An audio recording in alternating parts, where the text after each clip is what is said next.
Yes, people, what's happening? And welcome back to Chelsea Fan TV. Welcome to another live stream and welcome to general Chelsea chat, bit of news, debrief from the January transfer window, plans ahead for the summer. Chelsea's loan plan for players has apparently been revealed. So yeah, there's loads and loads to dive into. The latest on Andre Santos, the latest on Matissa Mugu, the latest on Dario Essugo as well, with potential rumours of Chelsea moving close to a deal for him, possibly. We've also got the latest on why Joao Felix wanted to leave, Ansel Mino, Chukwuemeka, details of that buy clause. So yeah, in general, guys, loads and loads to dive into. Please make sure you're smashing the likes on the stream. Make sure you subscribe to Chelsea Fan TV if you're new around here. And as always, get your thoughts and comments in the chat, guys. It's great to hear what you guys are thinking on certain things. And of course, how could I forget? We've also had the sporting directors kind of patting themselves on the back and congratulating themselves. These lot are shameless. These guys would congratulate themselves if we got relegated. That's the level of shamelessness that we are dealing with right now at this current point in time. But hey, that's where we are, guys. Let's dive into it. Let's get the show on the road. Let's get things cracking. And let's start with the news about Andre Santos, because there's been a lot of talk about Santos. He's having a brilliant season with Strasbourg. There are a lot of calls for him to come back to the club in January, but obviously Chelsea decided that they felt it was best for his development to stay here. That's fair. That's their prerogative. That's their decision. That's obviously entirely up to them. I mean, he could have definitely benefited from coming around here. And Ben Jacobs reporting that, and we've had it from Romano as well. But Ben Jacobs reporting, guys, that there was no temptation to recall Andre Santos in January because Chelsea feel a full season with Strasbourg playing every week is best for his development. However, the plan is for him to be a key part of Chelsea's midfield next season. Now, I understand that. I get it. I appreciate it. You know, you've got to do what you think's right for the development of the player. But also sometimes you've got to think about the club first in terms of Chelsea and our ambitions and our aims this season. And, you know, he could have definitely helped us do that. But the reason why I'm not going to get too carried away with this Santos news is because we've been told this twice before. We were told last summer that the plan was for Santos to be part of the squad and he wasn't going anywhere. He then goes on loan to Strasbourg. We know that clubs like Bayern Munich are interested. Yes, Chelsea can insist that he's not for sale and whatnot, but we've seen what this club are like. We've seen the way that we move in the transfer market. And so until I see him wearing the Chelsea shirt at the start of next season, that's when I'll start believing this. But Andre Santos is, you know, a phenomenal player, top player. He's too good. He's too good to sit on the bench and hold bench. So, is he going to come in straight away and be a regular in that Chelsea first team? I don't know.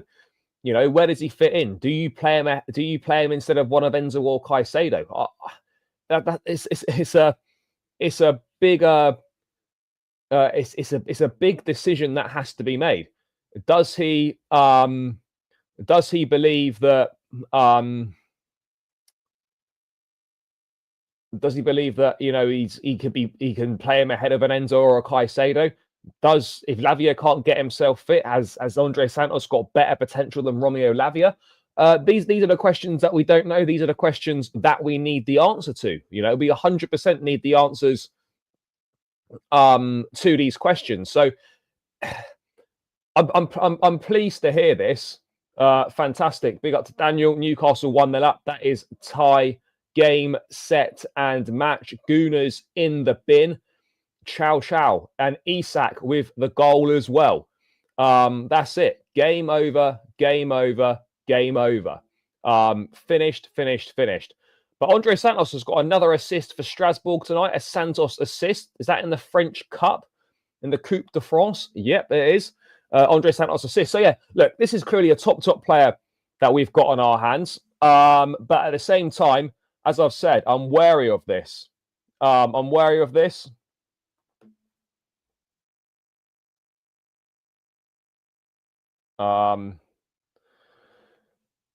And I've seen it before. We've heard this before, guys. So look, I really hope that Andre Santos can make a contribution, but it'll be very interesting to see what decision we take with him, because he's clearly a fantastic footballer, clearly got immense ability.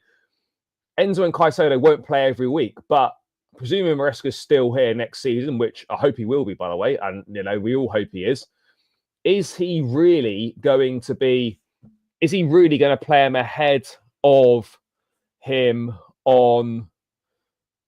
these guys on a regular basis? I don't know. It depends what Santos wants, because he's going from being the main man and playing regular football at Strasbourg, and he's come to Chelsea where he won't be the main man. He'll be a piece, and he could very well be an important piece. But let's wait and see. And I get it, and I'm pleased to hear that we don't necessarily want to sell him.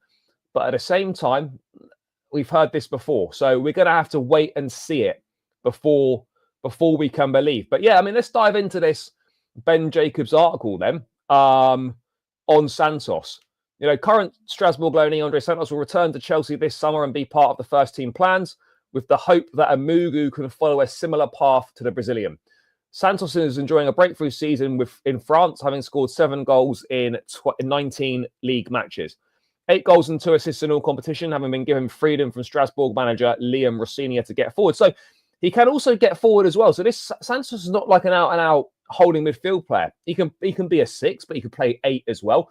And a lot of these young midfielders now, same with Amugu, can play 6, can play 8.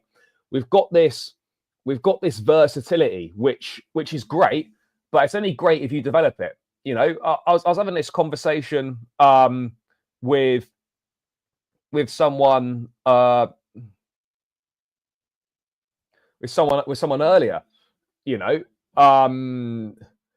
about when was the last time that Chelsea actually genuinely took a young player, developed them, and made them one of the best in the world.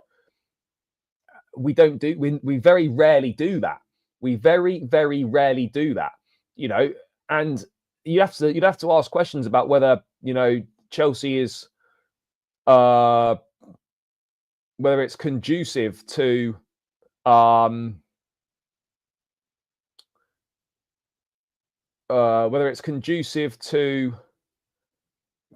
developing young players and developing players. And because when was the last time we did that? I can't remember the last player we genuinely developed that was good for us, that we genuinely developed that come to be good for us. It's mental, isn't it, when you think about it? All those young players we've bought, but actually, how many have we developed, guys, to become top players? There's very few of them. So we've got to hope that there's maybe a shift, and maybe we're more patient, maybe we give these people more time, because Chelsea, generally speaking, over the years, has not been a good environment or a good club for developing young talent to becoming top-class footballers. It just hasn't been. So hopefully that will be different with Andre Santos. Bayern Munich are tracking his progress, but Chelsea will not be open to offers this summer. I'd love to believe that, but I think we're almost 3 years into this now. I think we can all accept, and we all know, that if big money does appear on a table, these guys, regardless of what they're saying now, would 100% consider it. They would 100% consider it. So yeah, hopefully we see Andre Santos next season. But for me, I can't have the faith that we will 100% see him in there. In regards to Matisse Mugu, according to Ben Jacobs, he signed an 8-year contract at Chelsea, standard. He's a steely midfielder in the mold of Moises Caicedo. So he can be box to box, drives forward with the ball, and offers tremendous athleticism. Chelsea believe he's got a big future in the game. Amugu will now acclimatise at Cobham and add midfield cover, especially with Lavia sidelines. However, the plan is to send him to Chelsea's sister club, Strasbourg, next season. Pretty standard. I've got no idea how good this Amugu kid is. Absolutely no idea. But look, I'd love to see him play for us. I'd love to see him develop and do well. The reality is, though, like so many of these young kids we sign, he'll spend a couple seasons at Strasbourg and he'll probably be flipped for a profit. That's just seemingly the way that we like to operate at the moment. That's just kind of the way that it seems to go. So I hope Amugu's got a Chelsea future. But if I had to have a bet, like I had a guess with Angelo Gabriel that he'd never play for us, I'd be surprised if Amugu made more than 10 appearances for Chelsea. And I know that's a big call to make and a big claim, but I've seen so many of these transfers over the years with us that you get a good feeling of who's going to be sticking about and who isn't. And I just got the feeling that Amugu is probably not going to play that much. That's my feeling on it. So yeah. In terms of other midfielders Chelsea looked at, though, the interest in Nico O'Reilly is legit. He's versatile. I mean, I think I was looking at his transfer marks. He can also play up front as well, by the way. But again, City reluctant to sell. They wanted a buyback clause in there as well, and Chelsea weren't willing to do that. Again, is it going to be one that we revisit in the summer? I'm not sure. Do we need another teenage midfield player in the summer? No, I don't think so. I think we've got enough of those on our books at the moment. So yeah, maybe that's just one that maybe it gets explored again in a few years' time or something like that. But I don't see us going back into that one in the summer. I don't see it. I think we'll have other targets. I think we'll be seeing other players potentially coming. And talking of other players who could potentially be coming, that leads us to Dario Essugo, the Sporting Lisbon midfielder on loan at Las Palmas in La Liga. Now, we were linked with him towards the end of this window. I think there's been links with him there before. But obviously, I think we're hoping that he might be able to join in the summer. He wouldn't have been able to join this window and play for us because he's already played for 2 clubs, and FIFA rules state that you can't play for more than 2 clubs in the same season. He's played for Sport and he's played for Las Palmas. He wouldn't have been able to come to Chelsea and play. So we could have signed him and loaned him back, but that doesn't really help us with our midfield depth. So apparently Chelsea are in contact over the future signing of Dario Essugo. Now, I don't know an awful lot about him. I know that he's doing quite well at Las Palmas. I think he's got 1 goal in about 14 or 15 appearances. He's a strong midfield player, good on the ball. He's got physique, great physique. He's got good technique as well, and we need some physicality in there.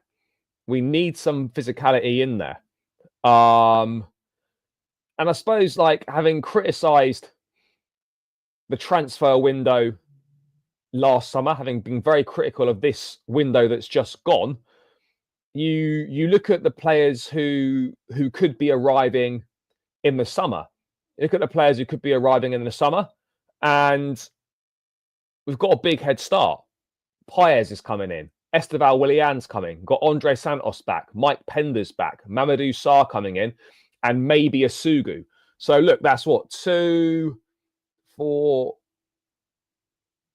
6 players potentially coming in. Now, I'm not saying that all these guys, by the way, are going to contribute to the first team straight away and they're all going to be part of the first team squad. Some will come out on loan. But summer window, we've not even done anything yet. And there's 4 players that are going to be arriving that are going to make a big difference.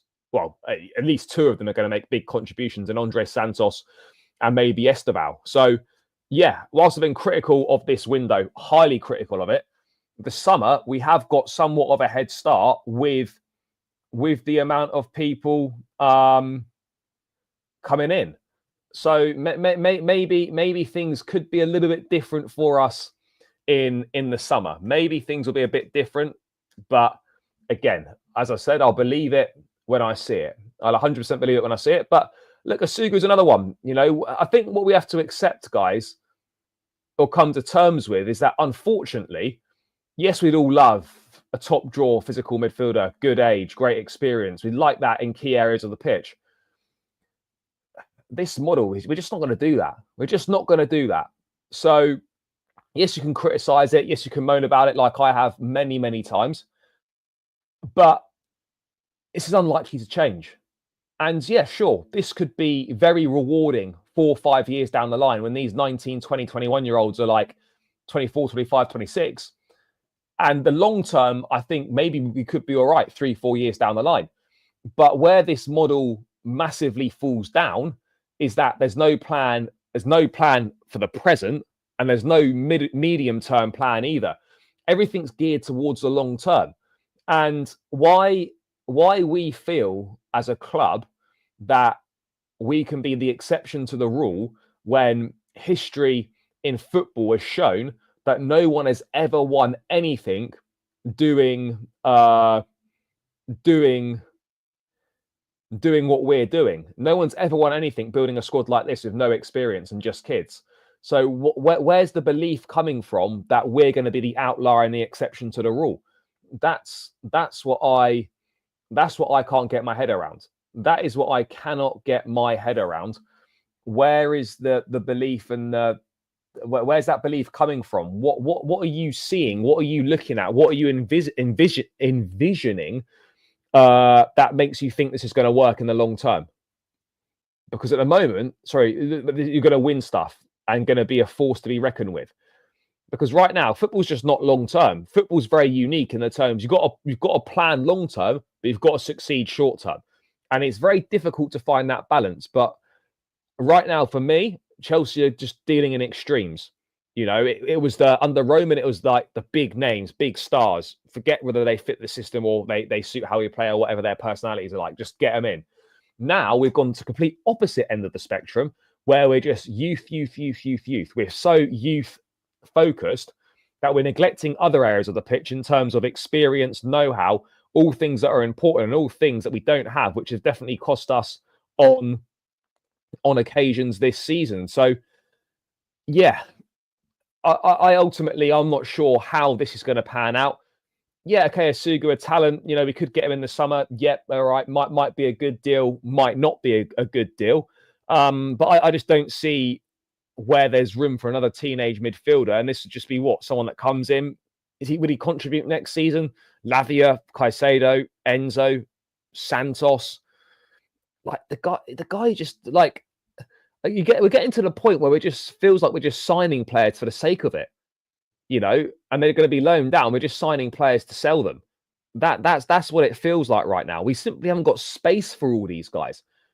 Like, where's the plan with all these midfield players? Where is the plan if you look to continue to bring these guys in? I just don't get it. I just don't understand it. It's a real confusing one. A real confusing one.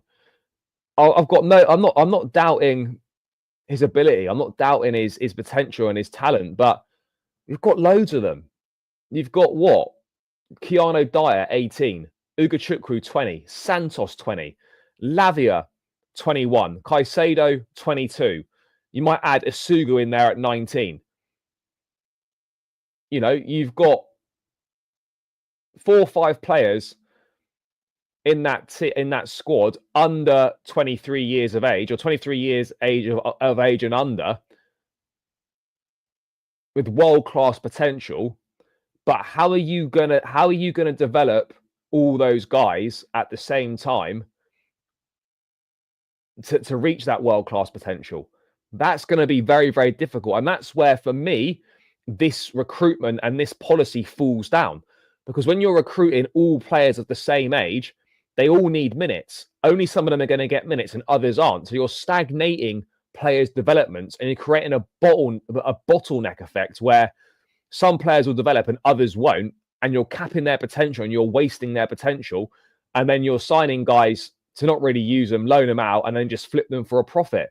So I'm yet to be fully convinced by the model. I'm yet to be fully convinced by the model. I've lost a lot of faith in what we're doing. There's particularly how we operated in the last 2 windows. I think the last 2 windows have been nothing short of a disgrace.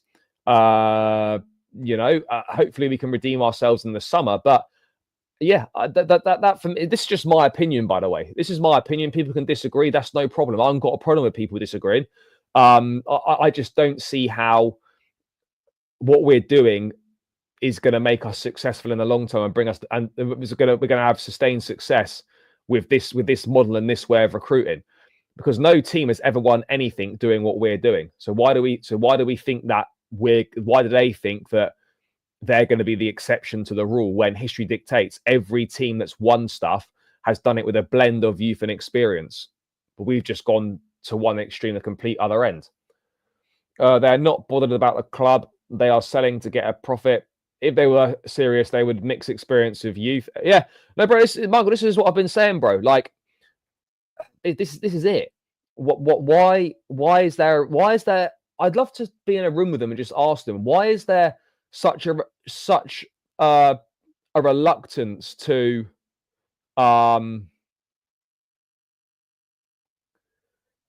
why is there such a reluctance to sign any experience or just deviate slightly away from the plan? Why is there such a why? I just love to know why that is. Everyone can see we need some experience. Everyone can see that we need some leadership. Everyone can see we'd benefit from a top-class proven striker. Everyone can see we'd benefit from a Van Dijk type signing at the back, experience, leadership, a leader of men, someone to, rally that back line. Colwell at 21 years of age shouldn't be the leader of the back line. Like, why are we putting players in positions that they shouldn't be in at this stage of their careers? It's very much just like a sink or swim mentality that we just employed at the football club. We're just chucking players in at the deep end, and we're just hoping for the best. And we're just hoping for the best. So yeah, I don't get it. I really don't get it. So baffling to me. But I think, honestly, this is more Egbali driven than it is Bowley. I honestly think when you look at Bowley's window, right, when he was sporting director, all right, a lot of the signs didn't work out, or they've now been moved on. But the intention was there, and the plan was right, and the thought process was right. Though that's the kind of players that we should be targeting. Someone like a Sterling. We went for an experienced striker in Aubameyang. Koulibaly, experienced centre-back. Cucurella, we signed him at 24 years of age? Good age to be signing someone. That's kind of that is an insight into kind of the way that Bowley operates. Then we signed for Fofana, young, elite level potential for a defender. But now we're not. But that's the way that we should have been going in the transfer windows. That's the policy that we should have been looking to do. And I think with Bowley, it would be a lot more like that, and with better scouting, with better talent identification and stuff. That's the sort of thing that we should have been doing. That's the sort of thing that we should have been doing. That we should have been doing that, guys. So yeah, that's where I'm a little bit out on this. I just feel like there's a complete lack of balance. It's literally one end of the scale or the other, and it should be a bit more balanced in the middle. But hey, that's my opinion. These guys obviously believe in what they're doing. So I guess we have to just trust them and hope for the best. Really, I guess we just have to hope for the best. Yes, big up, mate. Yeah, look, I mean, I'll get back to the transfer stuff. We might as well dive into this. Yeah, look, it's far from ideal. It's far from ideal. What I would say, right, is that this is not just Chelsea. This is all Premier League clubs. All Premier League clubs. And the problem we've got is that we know that ticket reselling and stuff has been going on for years and years and years. But the issue we've got here is that when you're a co-owner of a Premier League club, there's a massive conflict of interest when you co-own a website that's involved in unauthorized resale of tickets. and it's not just Chelsea tickets, it's tickets for all matches. You can go on that website and you can buy tickets for any game. You can buy tickets for any game you want at an extortionate price. Nottingham Forest Chelsea, final game of the season. Tickets aren't on sale yet. £30 ticket for the away end. This website is selling them at 600 quid for the away end. That's not right. That's not right. Now, how much Bowley knows about, is involved with this website, he co-owns it. So you'd imagine that he's got some level of say in it. It's just really not. It's really not a very good look, is it? It's really not a good look when, and it's just a massive conflict of interests, and particularly at a time where fans aren't massively on board with the ownership, and you're trying to get those people back on side, get them back on track. That's what you've got to do. You've got to be smarter here. You've got to think about these things. You've got to think about these things. And yeah, you have to.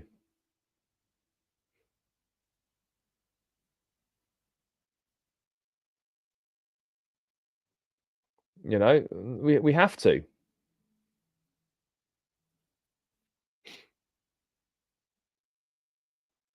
So yeah, I mean, it's not.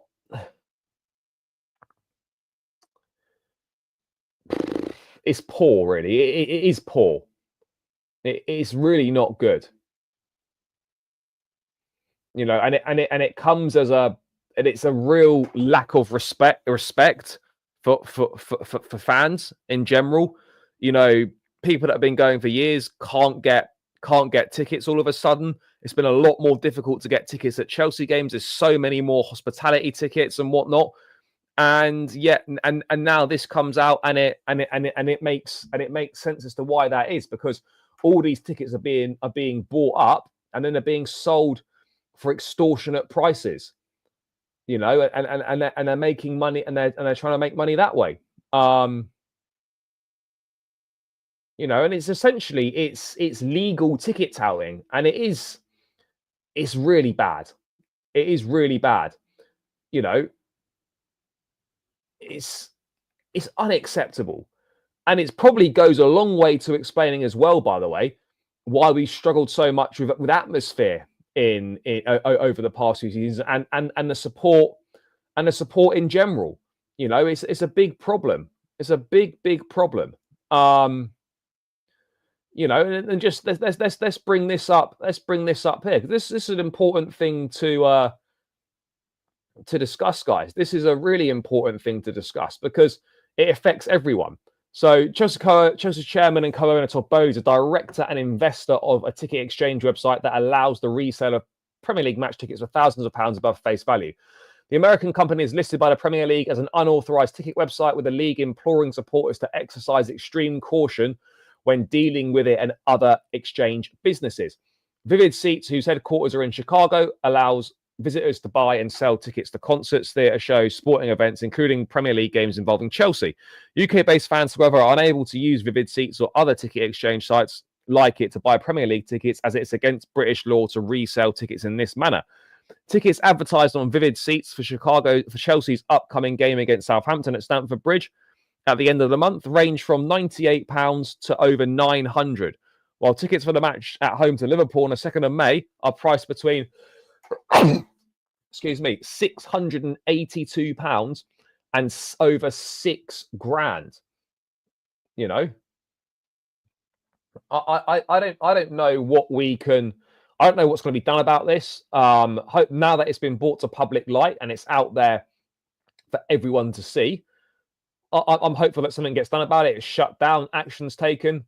And it's not acceptable. It's a total conflict of interest. And as a co-owner of a Premier League club, you are actively exploiting fans. That's not good. That's not good. All just to make a few quid off tickets. I mean, it's really out of touch with reality. It's really poor thing to do. He's not reading the room whatsoever. And look, I don't know how involved he is in this website, but the fact of the matter is, he co-owns it. Now, whether you've got an active role or not, it's your name that's associated with it. And, you know, yeah, something needs to be done about it. But do I have faith that anything's going to be done about it? No, I don't. I don't have any faith that something's going to be done about it. I've got no faith anything's going to be done about it whatsoever. So we need to find a way. We need to find a way. We need to find a way to get something done about this. I don't know what, but now that it's out there, hopefully people can see it for what it is, that it's unacceptable, and yeah, we move from there. That's what we need to do, guys. That is what we need to do. We need to move from there, and we need to hope. We need to hope for the best. We need to hope for the best. Because right now, fan power is important, but it's going to take a lot to influence and exercise any sort of change in regards to this.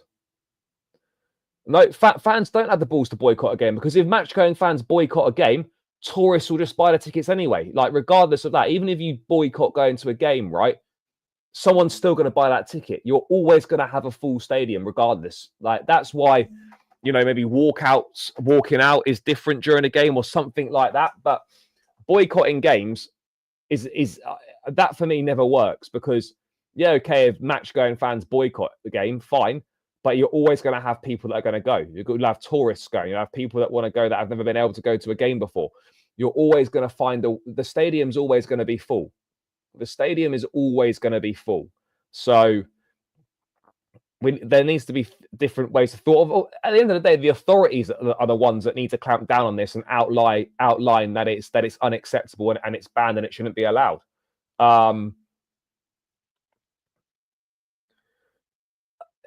I mean, I wouldn't totally agree with that, but club fans that spend money at the club are more. I think they feel that they're more valuable than your average match-going fan. They want tourists going. They want people going to the ground that aren't just going for the match. They want people that are going to the ground that are going to spend £400 or £500 in a club shop, and then they're going to have food in the ground. They're going to have beers in the ground and all that sort of thing.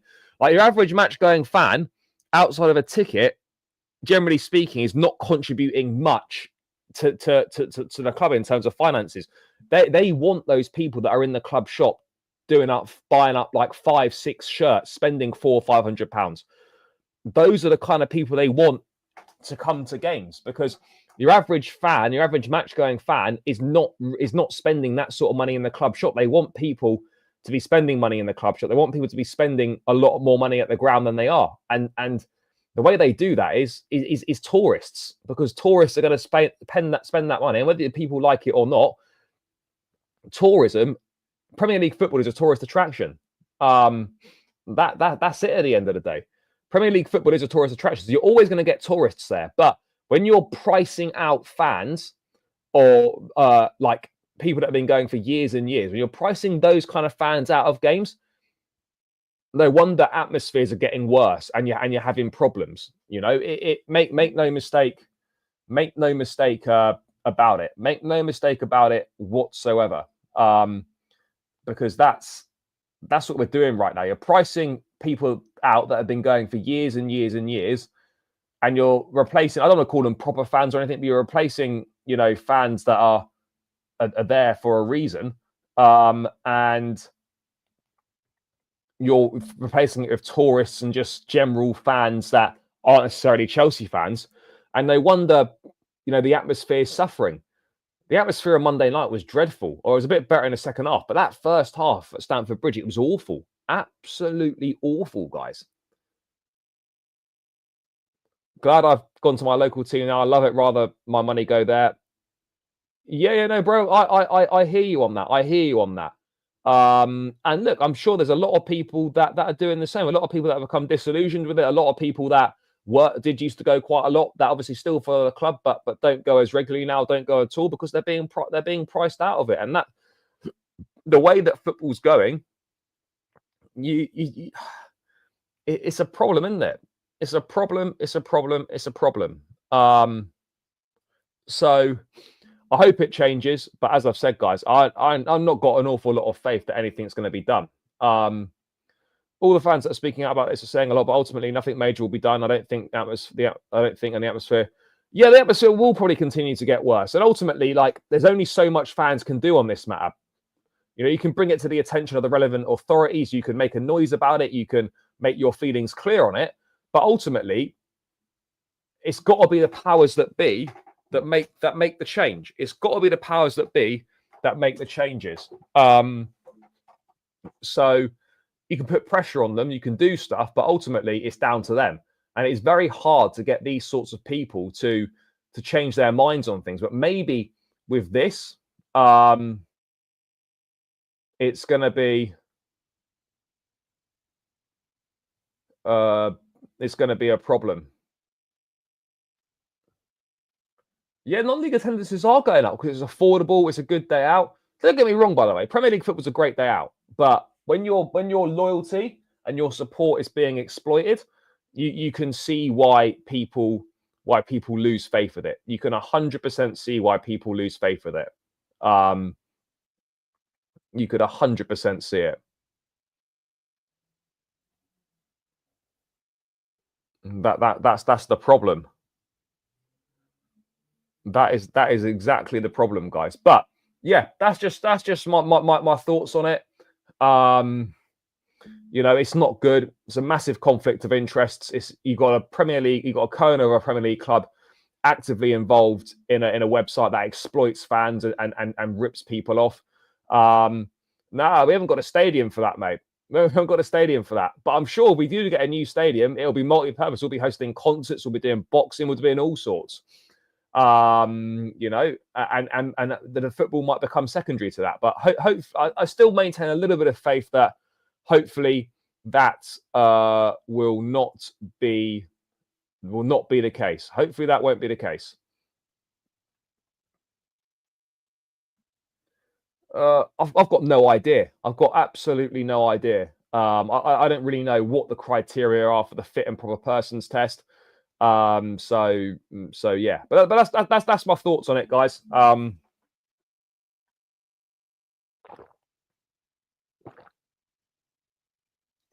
That is my thoughts on that one. And yeah, we do need a trophy this season. But anyway, let's move away from the ticket stuff. I just wanted to go through a few other bits of news. What are we looking at here? Yes, we were looking at the Fabrizio Romano's done an article for Give Me Sport. It's kind of explaining a bit more about Chelsea's loan strategy. So, you know, Enzo Maresca was happy to keep Anselmino at the club to develop, improve, and maybe leave in the summer for a season-long loan. I'm disappointed that Anselmino didn't go to Marseille. I felt that would have been a really good loan move for him. I thought it would have made a lot of sense. Get him out there, experience playing. Yeah, sure, okay, stays at Chelsea. He's not really going to play. Maybe he plays a bit of Conference League potentially, but I don't really see him getting much of a look in or any minutes over this second half of the season. Yes, he'll learn the way he'll accustomed to Cobham and whatnot. And, you know, he'll learn the way he'll train with the players. He'll get more familiar with his surroundings and whatnot. But this is something where I'm just like, surely it's more beneficial to get this guy out playing in a top 5 European league. But hey, what do I know? I mean, I'm always certain that he'll definitely go out on loan next season anyway, whether it's Strasbourg or whatever it is. We'll wait and see. But yeah, there's definitely a loan waiting for him. But let's dive into this article though, guys. Let's see what's being said, because I think there's a lot of criticism about the loan strategy, etc., etc. You know, we've got some loans right. We have got a number of loans wrong as well. So let's dive into it and see what it's saying. let's dive into it and see what's being said. January transfer window was busy for several clubs, including Chelsea, who were tracking several players before deciding to bring in Matisa Mugu. In terms of outgoings, there was a lot of movement as Chelsea's plan was to pick the best options possible for all players, creating value and giving Maresca what he wanted. Why did they make some specific decisions? Why are some loans approved and others not? Starting with Joao Felix, guys.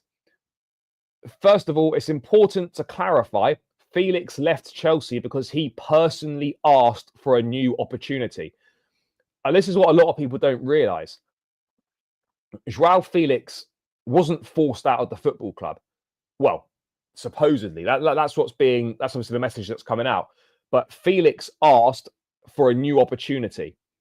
He was the one that said that he wanted to go.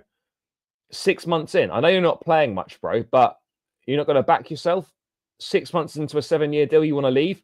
How do we know if you come back in the summer that 6 months later you won't ask to leave again? You know, this guy can't settle anywhere. Joao was almost an Aston Villa player last summer. Then Chelsea entered the race and included him in talks for Conor Gallagher and Atletico. He didn't play as much as he wanted this season, and Joao and his agent Jorge Mendes felt a move was needed to revive his career and find more game time from now to June. AC Milan accepted all conditions of the loan, over 5 million, and Sergio Conceição called Felix several times to get the green light and make him feel important for the Rossoneri's project, as that was one crucial factor to make this move happen. Anselmino ended up staying despite a loan move being verbally agreed with Marseille, but there were no more loan spots available. Maresca was also happy to keep him at the club, improve, and maybe leave in the summer for a season-long loan. We can reveal that Bologna and Atalanta also wanted him, but it was not possible to advance due to the spot limitations. Okay, fair enough. Understandable. Understandable on that front. Chukwuemeka and Disasi got the deals they wanted. Another spot was promised for Takane Chukwuemeka, as he also wanted to go on loan and play on a regular basis. Chelsea were well informed about that since November and approved Borussia Dortmund as the ideal solution. Loan move, wages covered, and buy option is the same value of the release clause, but there are some add-ons on top for Dortmund. Juventus were also keen, but Chelsea felt he was not going to play week in, week out there. So Dortmund has always been seen as the best solution for all parties. We expect the Sassy to leave Chelsea for Villa or any other destination on a permanent deal in the summer. We know that.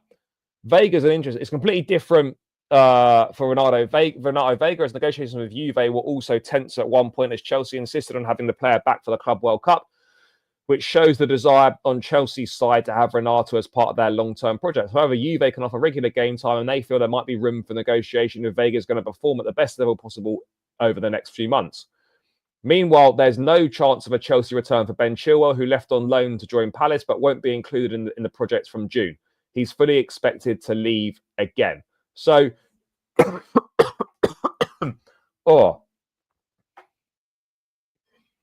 owners, SDs are going to be busy boys in the summer. Kepa, Sterling, Vega. Yeah, no, they are. They absolutely are. They're going to be busy guys. There's a lot to do. You know, yeah, okay, you've sent 5-6 guys out on loan. You've then got to find these guys permanent homes in the summer. And that's going to be difficult because I'm not sure how much permanent interest there is in these players. Nowhere near as much.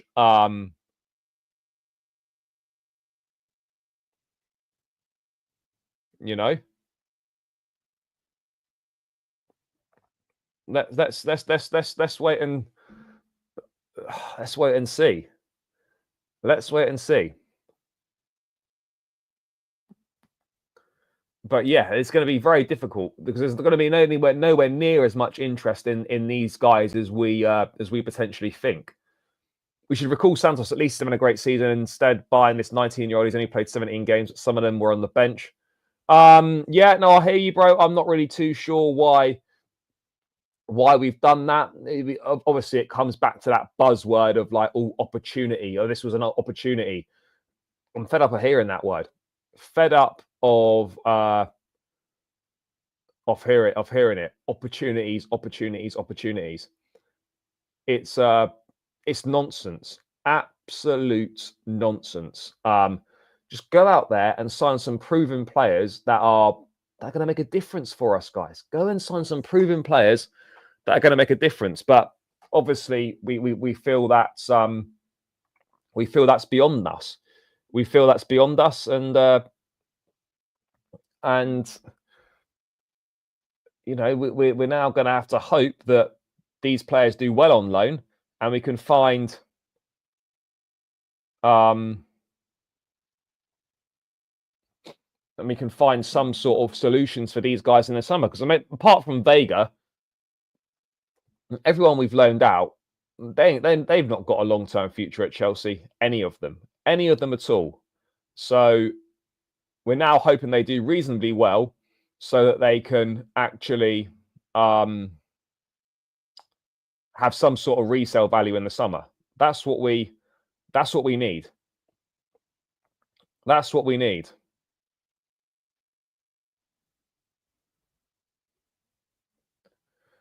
So yeah, it'll be interesting to see how the summer pans out. Forgot to mention Chile, Petrovic, Santos, Igochuku. Yeah. No, absolutely true. Absolutely true. There's so many. And this is the problem. When you accumulate so many players, right, and you're constantly loaning them out and doing this and doing that, eventually it's got to the point where you've got to try and sell them. And yes, we're a good selling club, but we're not going to get like decent money or decent deals or a lot of interest in quite a large number of these players. We're simply not going to get that interest. So that's what I'd be a little bit fearful of. That we're just not. There's not going to be as much interest as we think. You know, it's a problem, isn't it? It's a problem. And I do worry a little bit about the summer window. I know that's a bit of a way away now, but I do worry a bit about the summer window. Do I trust ourselves to get what we need? Do I trust us to sell the players we need to do?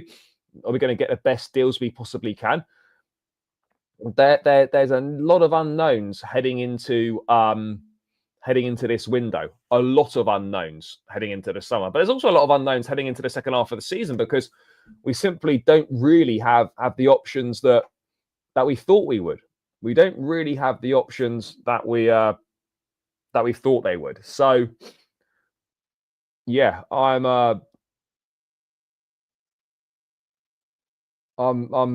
concerned a little. I have to say I'm quite concerned, but we wait and see. We wait and see, guys. We wait and see.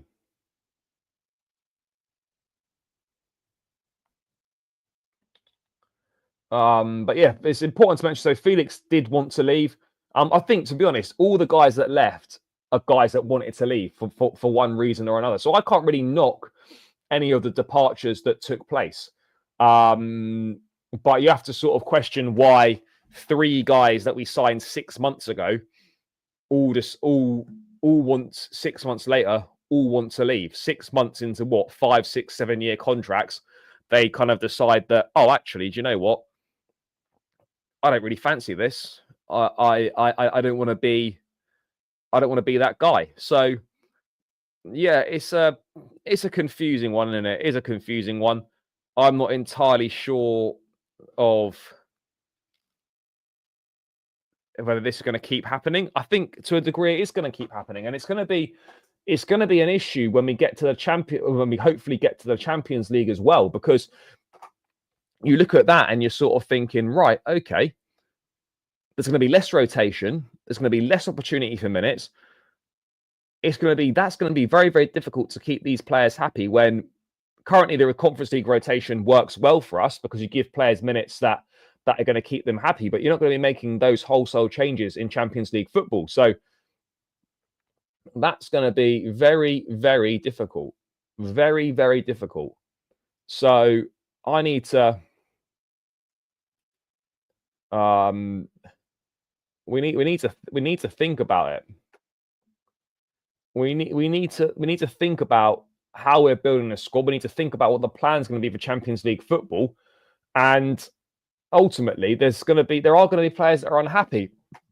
And I just think the squad building that we've done, I honestly think it's been dreadful. I think the squad building's been dreadful. We're just accumulating. All players of similar ages. You're not going to develop all at the same rate. Like, some of them are going to stagnate. You're harming the potential of certain players because you're signing them and they're not going to play. It's a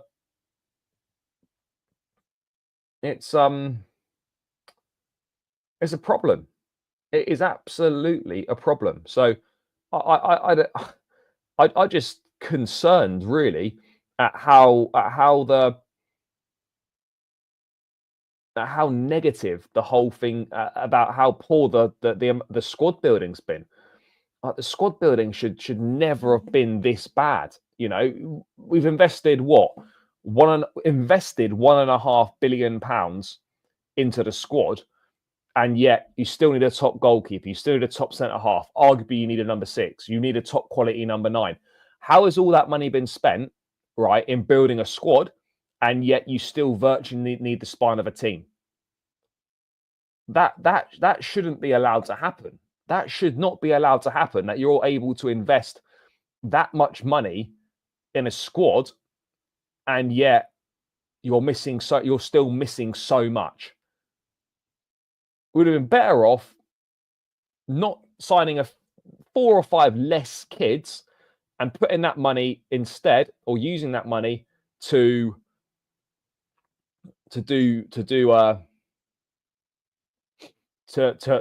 address what we actually need. And no, but that would make too much sense for us, wouldn't it? That would make too much sense for us to do something like that. You know, it doesn't make sense. It does not make sense.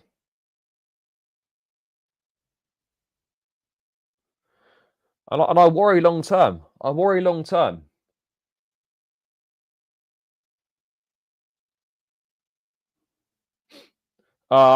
We've got now, yeah, that's what I've been saying. Like, we've entered the window with the squad, and and the window's shut, and we've made the squad worse.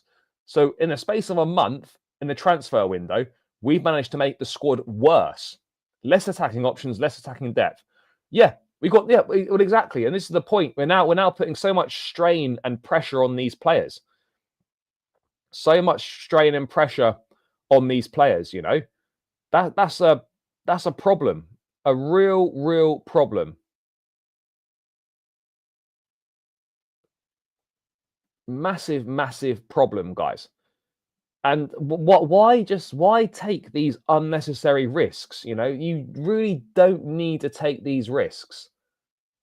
Fans calling for SDs to be sacked, but ask yourself, in what job in the world your boss doesn't approve the way you work and you keep your job? Yeah, but that's the more worrying thing. That's the more worrying thing, is that these guys, you know, right now are seemingly untouchable. That's a ridiculous position to be in, that these guys are seemingly untouchable.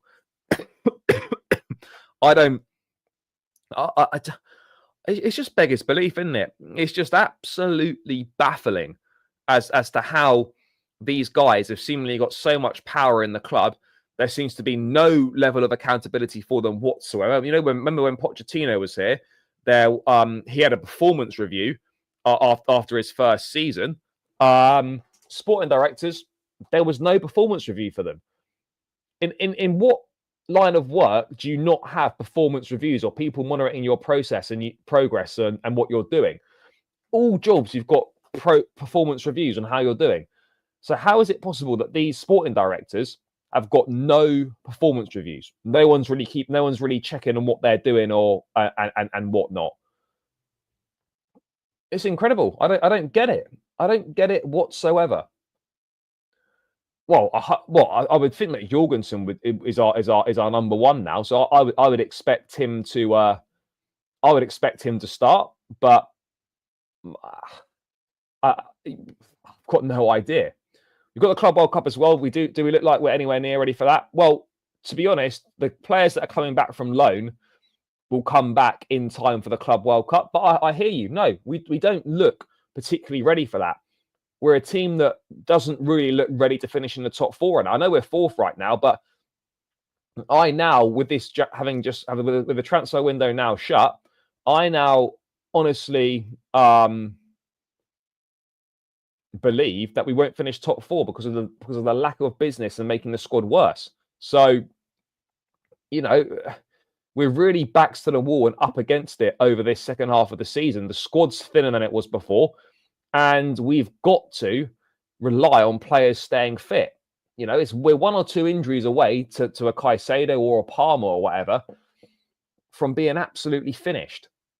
And it's just such an avoidable thing. It's just so unnecessary to kind of put ourselves in that sort of difficult position. Just so unnecessary. So I don't get why we took the decision to do that, but it's where we are right now, and we're gonna have to roll with it. We're just gonna have to accept it. So yeah, I just don't know. But it's just so unnecessary, so unnecessary. But ultimately, like, the directors have got to take big responsibility as well. It's a collective thing, but the ownership aren't going anywhere. So the directors are the ones that you can get out, and they need to be gone. They need to be gone ASAP.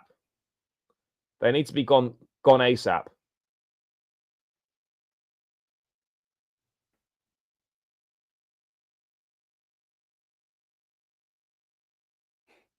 Yeah, you know, it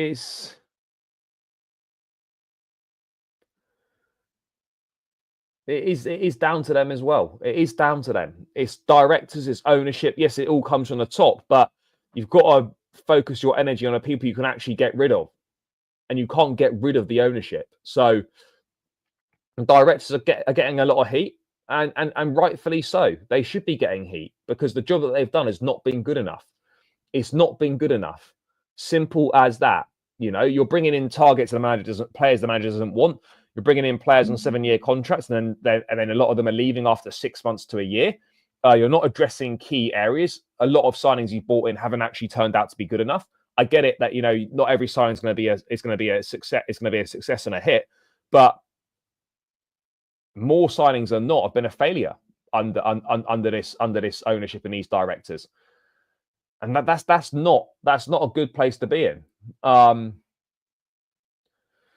Yeah, this is the worry though, is that these guys just feel like they're untouchable and they're just gonna be here. They're just gonna be here forever.